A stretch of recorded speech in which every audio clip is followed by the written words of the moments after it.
Hello biologists. This week in lab we're going to be using what is called dialysis membrane as a model for the cell membrane to test the movement of materials into and out of a cell, or test the movement of materials into and out of this dialysis membrane. There are a number of different factors that we can study to see how they affect the movement of materials across the dialysis membrane. And so there are a number of variables that you can choose to work with in lab this week.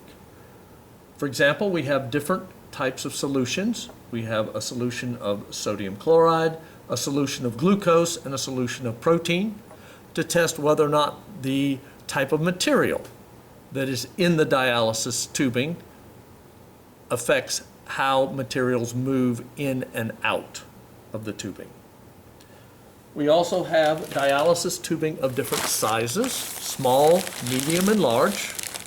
So you can test whether or not the size, the diameter of the dialysis tubing affects the movement of materials across the tubing. If you want to test environmental conditions, we have a hot plate, so you can heat up the solution that contains the dialysis tubing, or you can put it on ice to cool it down and see how that affects the movement of materials across the dialysis membrane. When you first get the dialysis membrane, it will be very, very hard and stiff. You will need to soak it in water, and as it soaks in water, it will start to become flexible and it will loosen up, and if you roll your back and forth with your fingers, this dialysis tubing will open up. In order to make your model of the cell, you need to take one end and twist it shut,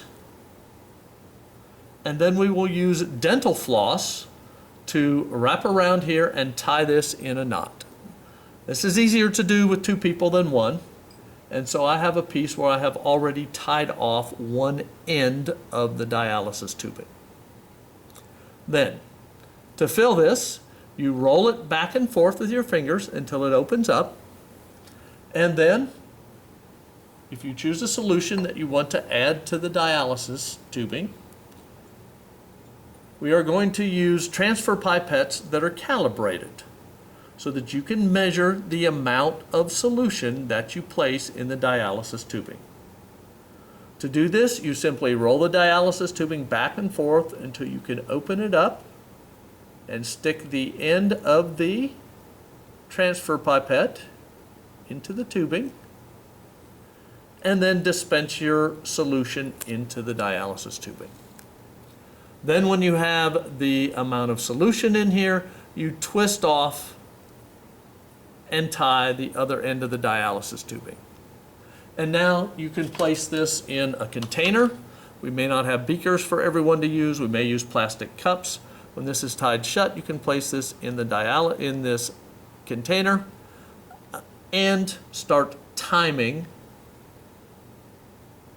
the dialysis process.